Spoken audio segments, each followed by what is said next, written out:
Savadatti breaking ನ್ಯೂಸ್ಗೆ ಸ್ವಾಗತ. ಬೆಳಗಾವಿ ಜಿಲ್ಲೆಯಲ್ಲಿ ಶಾಲೆಗೆ ಬೆಂಕಿ ಇಟ್ಟ ಕಿಡಿಗೇಡಿಗಳು. ಬೆಳಗಾವಿ ಜಿಲ್ಲೆಯ ಸವದತ್ತಿ ತಾಲೂಕಿನ ಮುನವಳ್ಳಿ ಪಟ್ಟಣದಲ್ಲಿ ನಡೆದ ಘಟನೆ. ಸರ್ಕಾರಿ ಹಿರಿಯ ಪ್ರಾಥಮಿಕ ಕನ್ನಡ ಹೆಣ್ಣು ಮಕ್ಕಳ ಶಾಲೆಗೆ ಬೆಂಕಿ.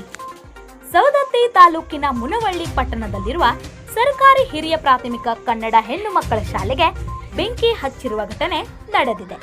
ತಡರಾತ್ರಿ ನಡೆದ ಈ ಘಟನೆಯಲ್ಲಿ 2 ಕೊಠಡಿಗಳ ಬೀಗ ಮುರಿದು ಮಕ್ಕಳ ಹಾಗೂ ಶಿಕ್ಷಕರ ಹಾಜರಾತಿ ಪುಸ್ತಕಗಳು, ಕುರ್ಚಿಗಳು, 2024 ಮತ್ತು 25ರ ಶಿಕ್ಷಕರ ವೈಯಕ್ತಿಕ ದಾಖಲೆಗಳನ್ನು ಸುಟ್ಟು ಹಾಕಲಾಗಿದೆ.